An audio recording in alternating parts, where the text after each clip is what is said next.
Today, we're embarking on a deep dive into a single momentous day in the life of Nadine Walsh. It's a day when her meticulously crafted world begins to unravel, revealing layers of buried truths, unsettling betrayals, and ultimately, a shocking, irreversible act. Our deep dive today is built around a truly fascinating and, intensely gripping source. An excerpt from the novel A Death at the Party. Right. And this isn't just a story you read, it's really an immersive experience. The author grants us this extraordinary access to Nadine's most intimate thoughts, her fragmented, often raw memories, and the chilling, minute-by-minute events she navigates. That's right. It's almost like we're drawn directly into her mind, experiencing the mounting pressure and the visceral tension right alongside her. Exactly. We'll be sifting through her internal monologues, her interactions with a seemingly innocent cast of characters, and her sudden, jarring flashbacks, piecing together this complex puzzle that spans not just hours, but decades. Our mission today, then, is to uncover the intricate, almost suffocating tapestry of secrets that bind Nadine's family and her wider affluent community.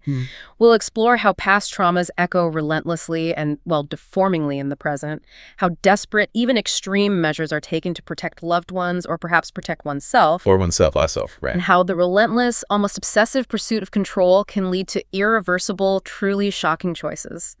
This story forces us to confront the uncomfortable truth that the most dangerous secrets often hide in plain sight. Prepare yourself for a deep dive that will leave you questioning everything about appearances, the hidden lives people lead behind closed doors, and the chilling lengths one will go to protect their own, whatever the cost.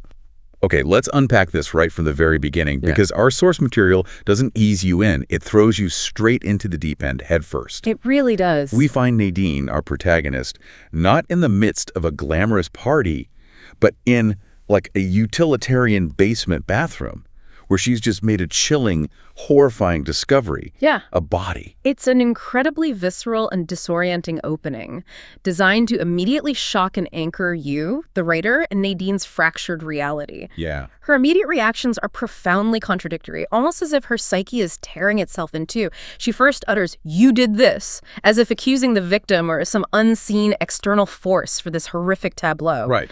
But then, in her very next breath, she turns the accusation inward. "What have I done?" This rapid, almost schizophrenic shift, even in her internal monologue, immediately highlights her deeply fractured mental state and the profound internal conflict already at play.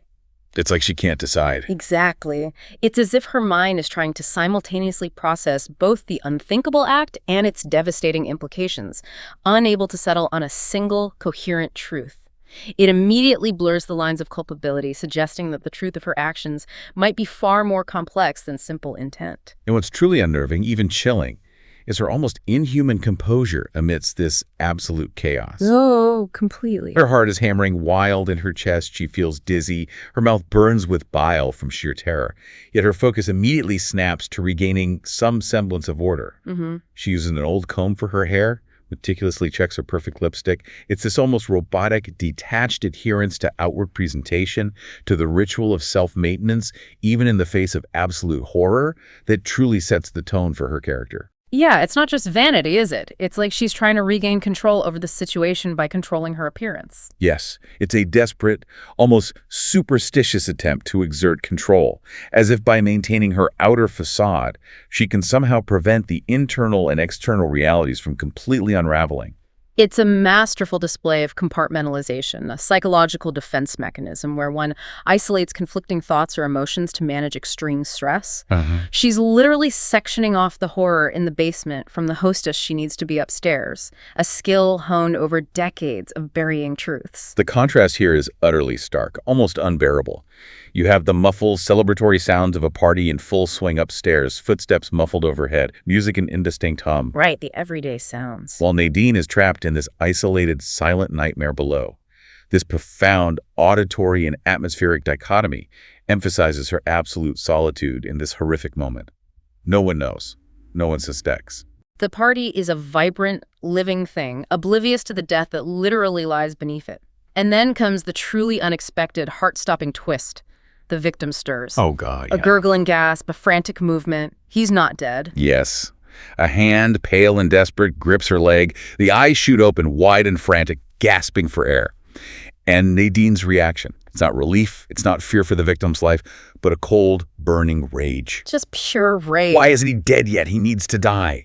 This is a profound and immediate shift from any perceived victimhood or accidental complicity to a dark, deeply vengeful motivation. It really is. It immediately casts her in a much more complex and frankly darker light. She's not merely reacting to a bad situation. She's actively, intensely wishing for death. Yeah, it reveals a premeditation or a profound, instant decision that goes beyond panic. It raises the immediate question, what could possibly provoke such an intense, murderous desire? And this immediate shift establishes the incredibly high stakes for the rest of the narrative. She's not just dealing with a body that needs to be concealed. She's dealing with a survivor she desperately wants dead. Right, while trying to host a party. Exactly. All while trying to maintain the illusion of a perfect, joyous party. The dilemma of the hostess, she can only disappear from her own party for so long, becomes a relentless ticking clock against her, forcing her to act swiftly, decisively, and with an almost terrifying precision. It frames the entire narrative around this urgent, desperate need for secrecy and absolute control, and the incredible performance Nadine must deliver to achieve it. It's incredible. And she immediately steps back into that hostess role with chilling efficiency. She's seen plucking a champagne glass from a server's tray, beaming at the young man as if she doesn't have blood on her hands. Like nothing happened. Then turning to Gregory, the head caterer, asking if it's been a lovely night. The facade is instant, seamless, and utterly perfect. And terrifying. Then there's that ominous, almost premonitory encounter with a guest's wife, who, with a shrewd, knowing smile, comments about gossiping about the party for years. That comment, it feels so loaded. Totally. Nadine feels an overwhelming urge to cry, a laugh, a scream trapped inside her, yet she manages to respond with a perfectly composed, albeit gulping, "What a night indeed." It's terrifying how seamlessly she transitions from a potential murderer to the charming, gracious host. This entire opening sequence is a masterclass in psychological tension and reveals Nadine's extraordinary, almost pathological capacity for compartmentalization and performance. Qualities that will be central to understanding her actions throughout the entire day, right? Absolutely. And the wife's seemingly innocuous comment carries a heavy weight of foreshadowing, suggesting that appearances are always deceptive and that the truth, no matter how deeply buried, has an insidious way of surfacing. So after this absolute chilling opening, the narrative expertly flashes back to earlier in the day, to Nadine's morning preparations. Right, resetting the scene. It's here that we really start to peel back the layers of her perfect hostess persona, revealing the meticulously planned, almost obsessive effort that goes into creating her world. She's planned Marilyn's 60th birthday down to the smallest detail, describing it as the first grand event at our house in years, something weeks and weeks in the making. It's not just a party, it's an orchestrated performance, a grand production. And this meticulousness, this absolute dedication to control, isn't some recent development for Nadine. It's a lifelong habit of list-making, something she explicitly inherited from her famous writer mother, Marilyn Millay. Okay, so it runs in the family, sort of. Seems like it. For Nadine, this hissik isn't just a quirky habit. It's a deeply ingrained coping mechanism, almost a desperate necessity. She explicitly states that her days, commemorated by tasks both menial and meaningful, have kept me sane through the turbulence of life. Wow, that's quite a statement. It is. It reveals a profound and almost desperate need for control, a lifelong battle against chaos, both external and internal. For Nadine, these lists aren't just tasks. They're anchors against the turbulence she constantly feels beneath the surface. A way to impose order where she perceives only unraveling. It suggests her entire adult life has been a carefully managed performance to ward off an underlying sense of chaos. Exactly. That's a critical insight. Despite the celebratory occasion, the day feels heavy to her from the very start. That palpable sense of dread is present even before the body is discovered. Yes, it's there early on. Serving as a subtle but persistent foreshadowing of the underlying anxieties that permeate her entire existence. And these anxieties are not just conscious worries. They're deep-seated, manifesting even in her sleep. And nightmares. She spent a sleepless night, beset by sweaty nightmares, including flailing arms like you were breaking a fall, almost reenacting a past trauma. Her husband, Paul, even observes her saying no repeatedly in her sleep. Which hints at something specific, doesn't it? It really does. Further hinting at a past accident, a trauma that literally haunts her nights and influences her waking moments. It's a powerful indication that her mind is perpetually reliving some past pain or conflict. Indeed. Her morning tour of the house, checking on her children, Isabel, 17, and Damien, 15, is initially presented as a balm against the many anxieties that came with new motherhood. But she's still doing it. Yeah. With teenagers. Exactly. It extends far beyond the early years. She's still doing it with teenagers, suggesting an enduring, almost obsessive need to monitor and protect them. Her worries are clearly delineated by gender, which is a fascinating detail. How so? For Isabel, it's the things that might happen to her, implying external threats or vulnerabilities, and for Damien, the things he might do, hinting at a more wary, perhaps premonitory, concern for his actions or character. That distinction is incredibly telling, isn't it? Revealing her deeply ingrained perceptions of gender and vulnerability within her own family. Absolutely. And Damien's diabetes diagnosis at age 10, leading to Nadine's constant hovering and collecting his insulin, adds another tangible daily layer to her maternal anxiety. It's a concrete manifestation of her need to control and protect. It's a daily ritual of control. The source also reminds us of her broken hip 6 months prior from a fall down the stairs, which led Paul to add a carpeted runner. This seemingly innocuous detail subtly reinforces the idea of her literal and metaphorical falls in life. Right, and maybe the efforts to cover them up, or at least make them safer. Exactly. It highlights a fragility beneath her strong exterior. Moving to her marital complexities, Nadine's internal thoughts about Paul reveal a surface-level calm, but also a deep-seated disconnect. Yeah, it doesn't feel warm. No. Despite his joviality early morning, she actively avoids it, preferring to maintain her internal space. The revelation of her past affair with Lionel, now ended, is significant, especially her detached observation that things have been good between them since. That sounds unconvincing. It really does. This again points to a superficial peace, a truce rather than a true resolution. Crucially, the basement bathroom, the very scene of the crime we started our deep dive with. That place. It wasn't just a place for morning routines, it was also the site of a few trysts with Lionel and fits of crying after the affair ended. Oh, wow. So that location has history? Deep history. This detail is profoundly symbolic. The very setting of the current horror is already steeped in her personal secrets, her emotional turmoil, and the messy hidden parts of her past. It becomes a crucible where hidden acts and raw emotions are contained and now violently reemerge. It makes that bathroom a truly significant location, doesn't it? Oh. A place where hidden acts and raw emotions are literally contained, almost like a pressure cooker. Exactly. Then there's the broader setting. The Wingrove neighborhood, described as an affluent but liberal village within a city, a contained enclave. Sounds idyllic. Or claustrophobic. Right. This idea of a self-contained, almost insular community where everyone knows everyone and secrets can fester and spread like wildfire is a brilliant backdrop for a story steeped in hidden lives. And the sister doors, connecting her house to the income property. Yes. Paul finds them baffling, wants to seal them off for privacy, but Nadine loved its quirkiness.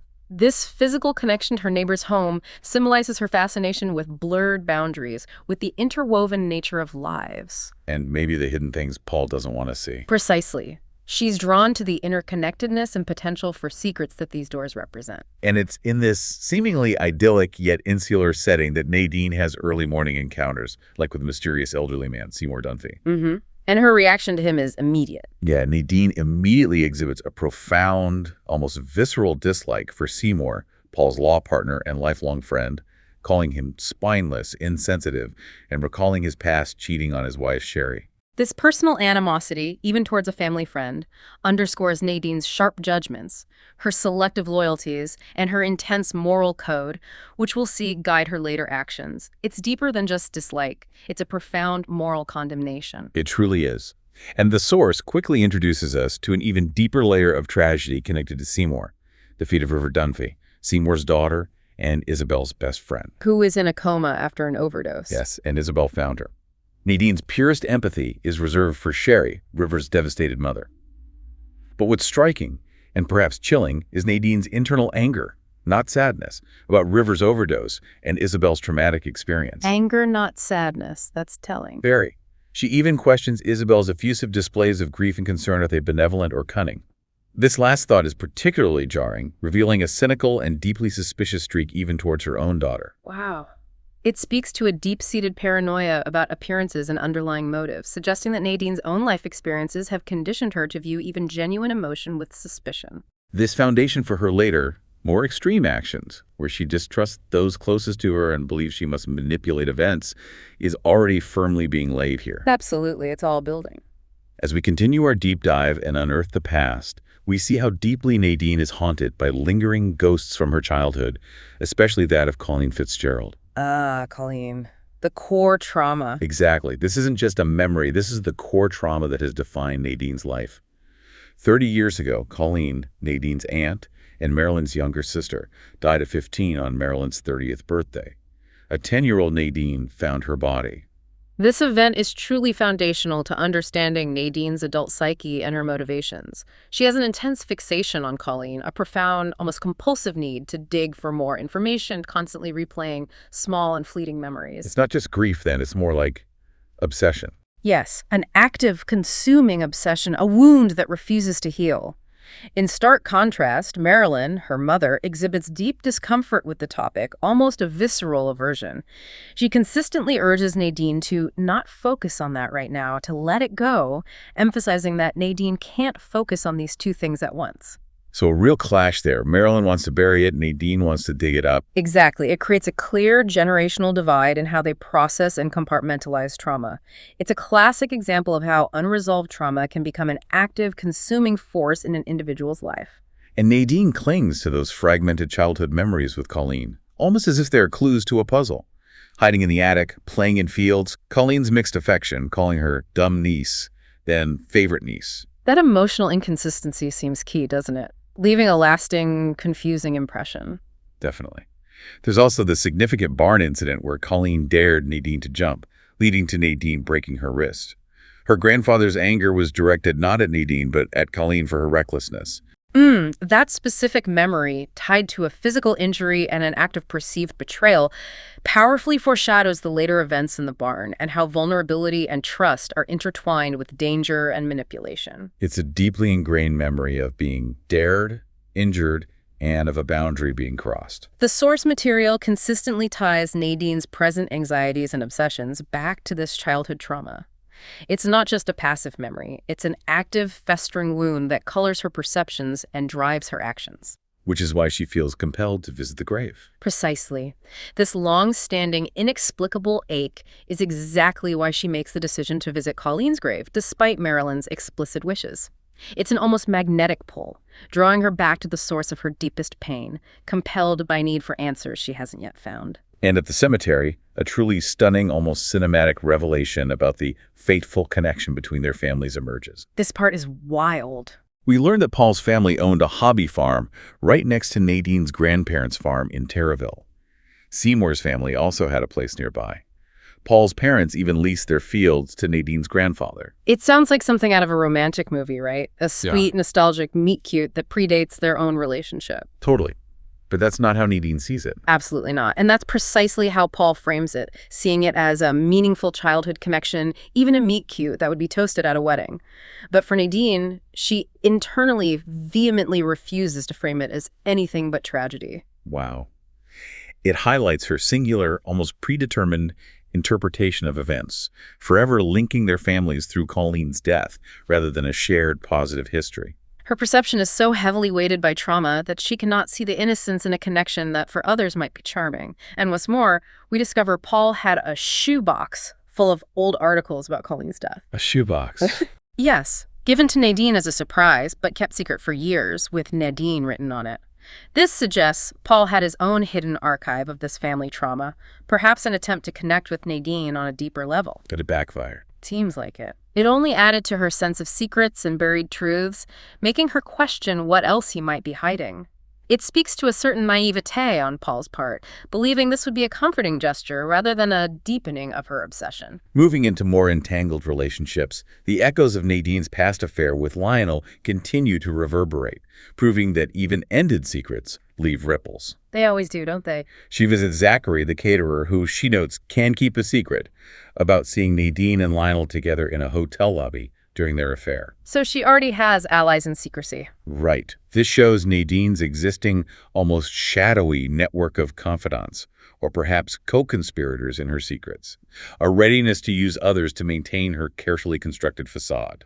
The affair may be long over, but its sting is still potent, and the emotional residue lingers. The painful memory of Lionel introducing Daphne as his great love at a Sunday brunch is particularly sharp. Ugh, that must have been brutal. Absolutely. It cuts right to Nadine's core insecurities. Daphne is described in a way that directly fuels Nadine's internal turmoil. Elegant and gracious, a tenure-track professor in clinical psychology, younger, childless, fit. The perfect rival, basically. Pretty much. Nadine's internal reaction is one of murderous feelings, desiring to vomit into my eggs Benedict, yet she maintains perfect poise. Of course she does. That control again. A testament to her mastery of outward control despite profound internal turmoil. The rivalry, though unspoken, is very much alive. And Lionel himself isn't entirely out of the picture. He's been persistently texting Nadine after the affair, claiming urgency, which Nadine has blocked. So he's still a loose end, a potential complication. Definitely. A secret that could easily reemerge and complicate her life further. Then there's Marvin and Lacey, whose connection to Nadine's family is both personal and unsettlingly observant. The corner store owner and his daughter. That's them. Nadine visits Marvin's corner store for cigarettes, and Marvin, with a keen eye, observes her smoking more, being less put together. He's clearly noticed a subtle but significant shift in her usually impeccable facade, a crack in her armor. Their interaction becomes increasingly uncomfortable, laced with unspoken tensions.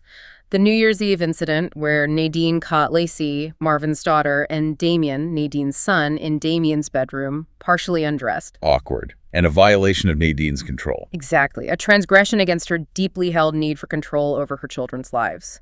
What's particularly unsettling is Lacey's unnerving lack of discomfort around Nadine since then. Like she knows something. Or isn't intimidated. It suggests a knowingness, perhaps a shared secret, or even a subtle power dynamic at play, a quiet defiance that makes Nadine wary. And Marvin, Lacey's father, exploits this dynamic, making subtle, unsettling comments that hint at knowledge of Nadine's secrets. He's not overtly confrontational, but his remarks are laced with unnerving innuendo. Making him another unpredictable threat. Exactly.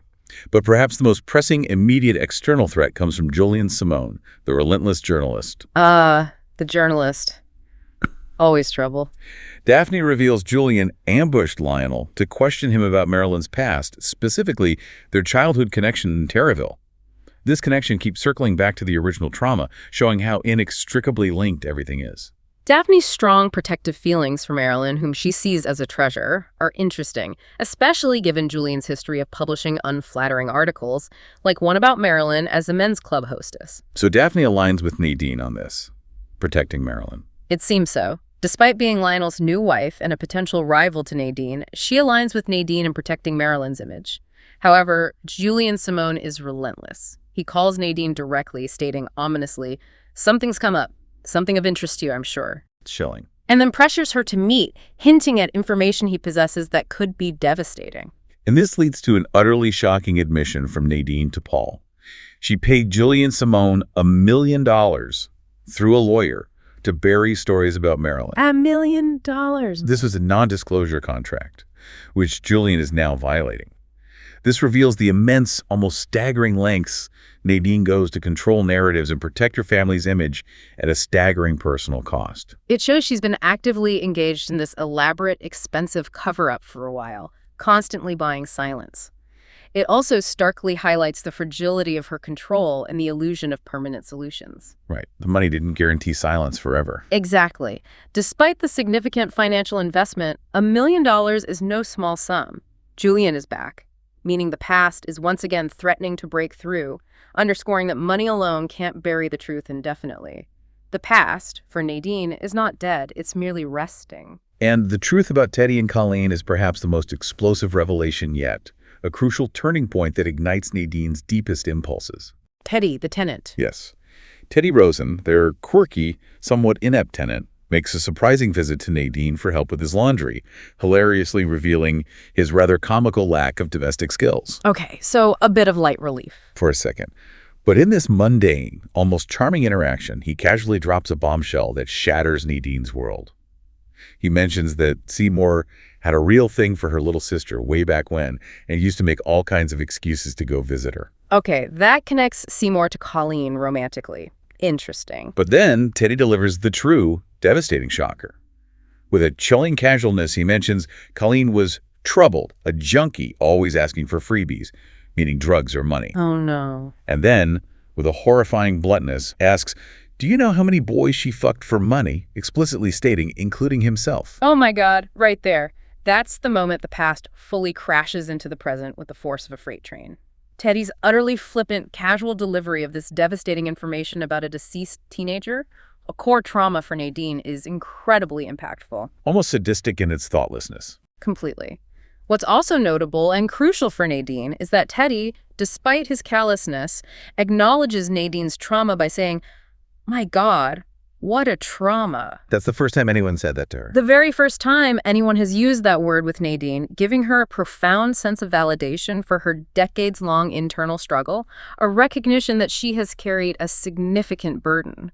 It's ironic that it comes from the person who likely inflicted part of that trauma. The arrival of Julian's files provides concrete, chilling details, validating Nadine's long-held suspicions and warping memories. The proof arrives. Nadine receives an encrypted zip file containing police reports on Colleen and River.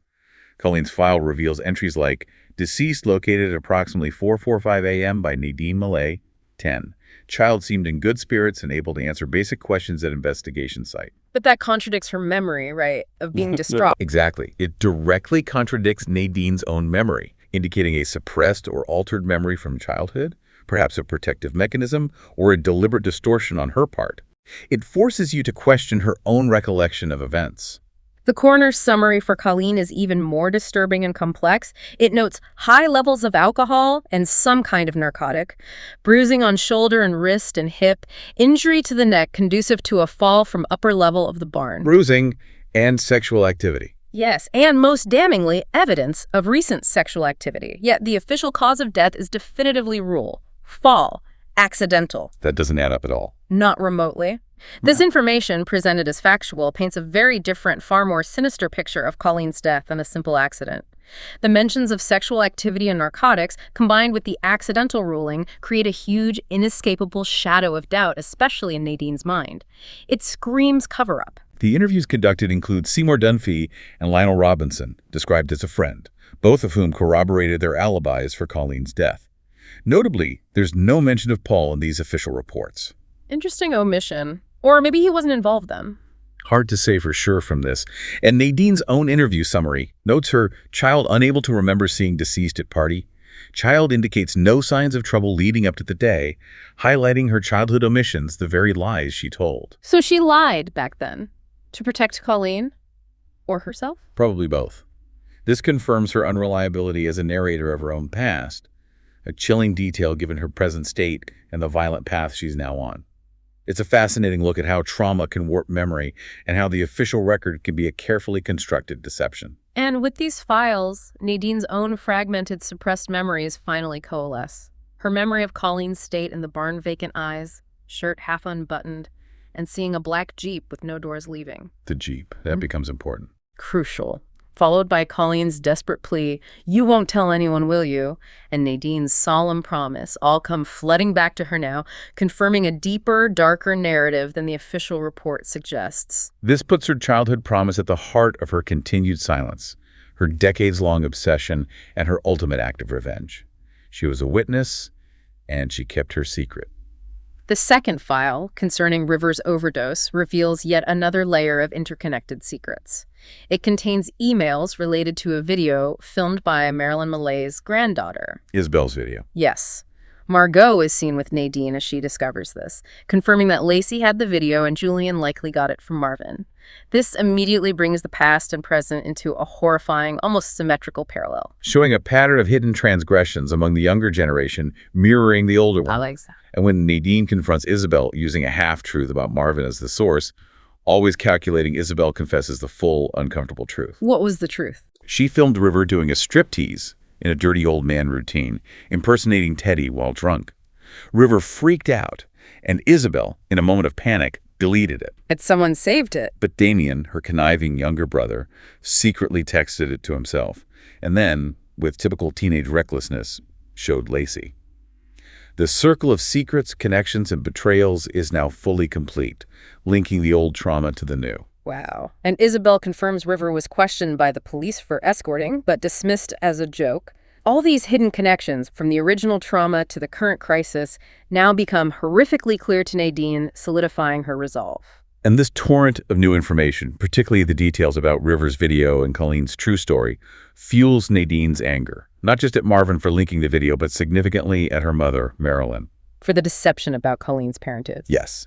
This layered revelation about Colleen, Teddy, River, Isabel, Damien, and Marilyn brings the decades-long secrets to a boiling point, setting the stage for the dramatic and violent culmination of the party. It is in this crucible of compounded betrayal and trauma that Nadine transforms from observer to orchestrator. So, with all these bombshells dropping, one after another, Nadine's immediate, almost superhuman challenge is to maintain the illusion of being a happy and gracious hostess. An impossible task, surely. She's truly feeling like an actor playing a role, which is an incredibly stressful performance given the profound internal turmoil and murderous intent swirling beneath her composed surface. The pressure comes not just from the weight of her secrets and her evolving plan, but also from the continuous, often exhausting dynamics within her family. Right. The everyday family stuff doesn't stop. Not at all. Isabel's typical teenage demands, Damien's almost infuriating nonchalance, and Marilyn's demanding proxy drill sergeant persona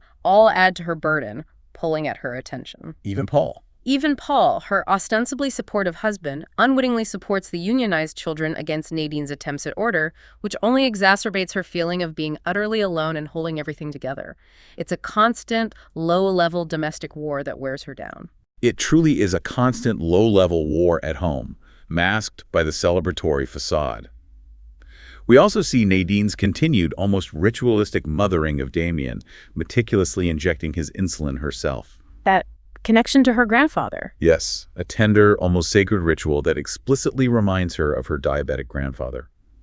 This seemingly simple act connects her deeply to her past, to her family's history of managing illness, and highlights her profound, ingrained need to protect and nurture, even as she's plotting darker actions. Paul, observant despite his own professional preoccupations, notices Nadine's stress, prompting her to make a partial, carefully calibrated confession about Julian Simone and the $1 million payment. She tells him. Some of it.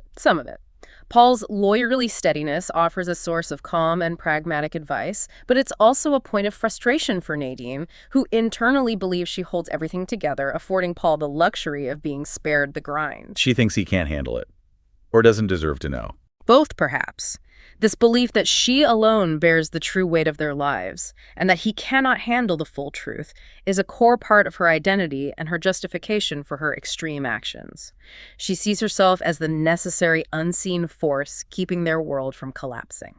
Then we get into the critical pre-party escalations, where Nadine actively, almost gleefully, starts to manipulate the unfolding events. Taking charge. In a bold, confrontational move, she invites Julian Simone, the very journalist she paid to silence, to the party, explicitly stating it's to take control. Wow, that's audacious, inviting the threat in. Totally. It's a profoundly audacious move, almost like inviting a predator into her carefully constructed fold, but she wants to confront him on her own terms, in her own space. It's a power play, a way to reclaim agency. The strained pre-party gathering of Paul, Seymour, Teddy, and Marvin is indeed a powder keg, filled with unspoken tensions and dangerous histories. Teddy's past of partying too hard in London is mentioned. Another hint about his character. Yes, another subtle but critical hint at his history of recklessness and indulgence. Nadine then, with calculated theatricality, deliberately insists on a toast to Colleen, publicly acknowledging the terrible loss and drawing chilling parallels between Colleen's lost youth and that of Isabel and River. Putting everyone on the spot. Yeah. Especially those who were there. Exactly. This is a masterful, calculated move to force the past into the present, to ensure no one forgets Colleen, and to test the reactions of those who were there. And it has an unexpected, almost humanizing effect on Seymour. His unexpected sincerity. Colleen was my first crush. It was a terrible loss. If I've never said so before, I'm really sorry. Actually humanizes him for Nadine. Really? After all her dislike for him? For a moment, yeah. It momentarily softens her harsh judgment and showing a brief crack in her rigid perceptions. It's a fleeting moment of genuine remorse that contrasts sharply with her escalating fury towards Teddy. Simultaneously, Damien, ever the teenage loose cannon, reveals his fear of arrest due to the video, hinting at Isabel's implied threat to expose him. Oh, brother-sister drama on top of everything. Right. Nadine, ever the protective mother, even while contemplating murder, gives him a second dose of insulin for safekeeping, a small but important act of maternal care that underscores her complex, contradictory nature. Wow. Insulin for protection and insulin for labor. Precisely. And then there's a deeply symbolic choice of Isabel wearing Colleen's necklace, a gift from Nadine, unknowingly linking her to the past and its tragic legacy. And the makeup. Isabel's smoky eye makeup applied on Nadine, mirroring Colleen's red lipstick, further blurs the lines between generations, past and present, innocence and experience, suggesting a passing of the torch of secrets. Isabel's astute observation that Nadine never cries and just bury it underscores Nadine's deep-seated emotional repression, a key to her terrifying composure. She sees it clearly. The party reaches its absolute zenith with Marilyn's drunken yet profoundly calculated confession, followed by Nadine's own startling revelation. The climax of the secrets. Paul's toast to Nadine, praising her strength after her recent fall, creates a momentary illusion of normalcy and heartfelt appreciation, a brief calm before the storm. But then Marilyn, emboldened by alcohol yet seemingly driven by a deeper, long-buried truth, delivers her shocking speech. She acknowledges her partnership with Nadine, their shared history of poverty, setting a foundation for her ultimate bombshell. And then the ultimate bombshell drops. Marilyn reveals she knows Nadine paid off Julie and Simone, laying bare a secret Nadine had thought was her own. Oof, that must sting. But this is merely a prelude, a curtain raiser to her ultimate, decades-long secret. My firstborn died at 15, and all along she believed that I was her sister. Wait, Colleen was Marilyn's daughter. Colleen was Marilyn's daughter, not her sister. This explodes Nadine's entire perception of her family history, revealing a profound, decades-long deception that reshapes everything Nadine thought she knew about her identity and her past. It's a seismic shift. Nadine's internal reaction to this monumental betrayal is a powerful, raw conflict. I hate her. I love her.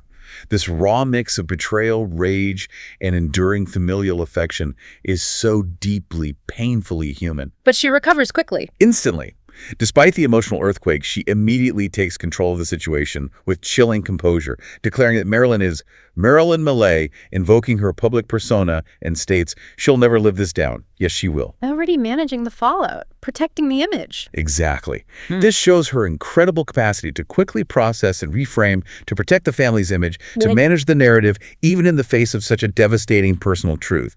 She's already plotting the next cover-up. With this new clarity and sense of righteous anger, Nadine immediately targets Marvin, a critical pawn in her larger game. Going after the weakest link. Seems like it.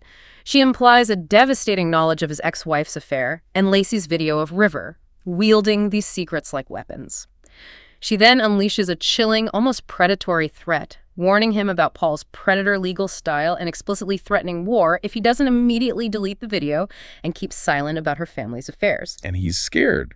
Marvin's visible, palpable fear confirms the devastating effectiveness of her intimidation. This shows Nadine's calculated ruthlessness, her willingness to exploit others' vulnerabilities to protect her own, a terrifying shift from victim to aggressor. And now, the final chilling act of vengeance, orchestrated in the very basement bathroom where our story began. Full circle. Nadine dances with Teddy Rosen, ostensibly charming him, but subtly extracting the final damning piece of the puzzle. She asks about his first car, and he casually, perhaps nostalgically, mentions it was a Jeep, a Wrangler, specifically the kind with no doors. The Jeep from the barn. The exact type of car Nadine saw leaving the barn the night Colleen died. This is the definitive confirmation, the last piece of the jigsaw puzzle, tying Teddy definitively to the original trauma, to Colleen's death, and thus to Nadine's vengeful target. This is where Nadine's meticulous planning, her decades-long obsession, and her long-held, simmering rage finally culminate in a horrific, cold-blooded act. She follows him down there. She follows Teddy to the basement bathroom, knowing he's already unwell, his senses dulled, from the pills she meticulously crushed into his drink earlier. Her confrontation is direct, chilling, and devoid of emotion. You killed her. You were with her the night she died, Teddy, in the barn. Just lays it out there. The accusation hangs heavy, undeniable.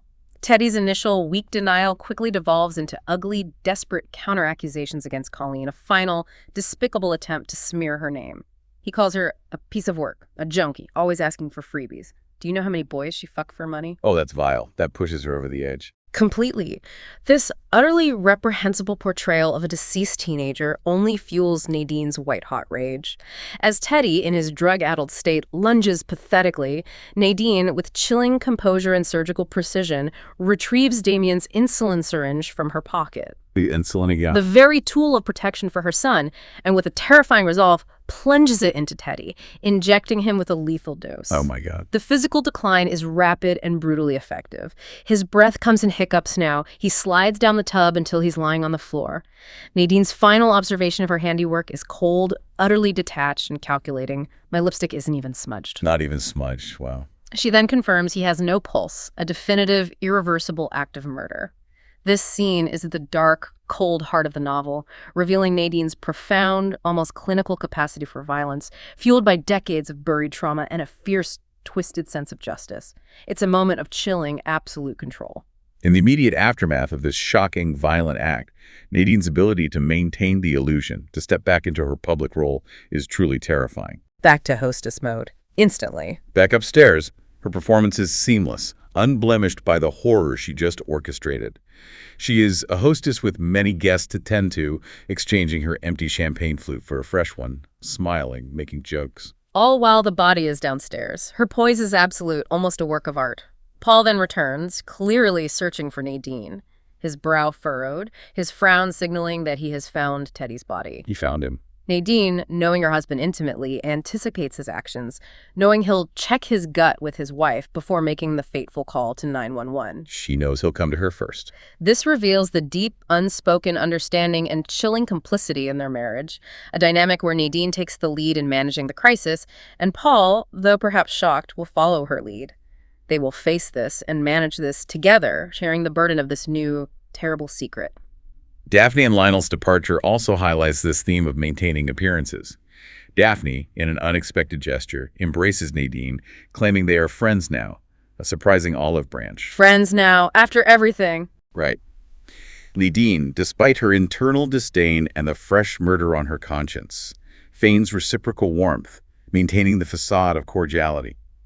It's a testament to her absolute mastery of appearances, her ability to switch roles instantaneously. The shifting family dynamics continue even with Marilyn's confession. Nadine has a private, raw conversation with Marilyn, who finally admits her shame, acknowledging she held onto a secret for so long that it started to feel like the truth. And Nadine. Nadine, in a surprising act of understanding and perhaps a silent recognition of her own complicity in secrets, tells her, "It's okay, I understand." Because she does understand now. She has her own secret. Exactly. This moment suggests a profound shift in their relationship, where Nadine, now complicit in her own dark secret, truly grasps the crushing burden Marilyn has carried for decades. It's a moment of unsettling, shared understanding, forging a new bond. And then, amidst all this darkness, there's a glimmer of what seems to be a joyous family moment.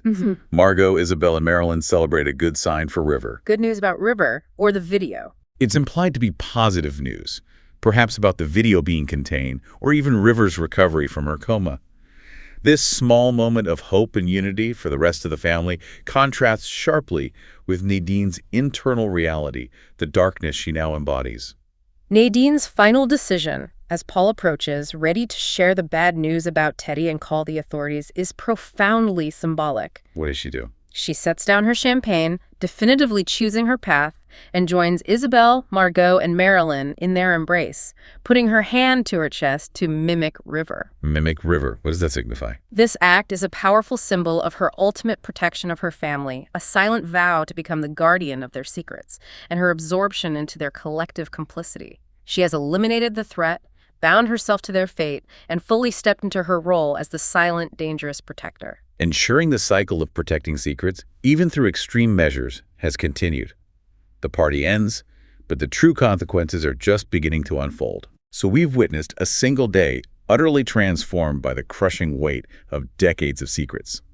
Nadine Walsh, the meticulous hostess, has not only orchestrated a seemingly perfect party, but also a chilling act of justice, or perhaps pure, unadulterated vengeance. Yeah, justice or vengeance, it's hard to say.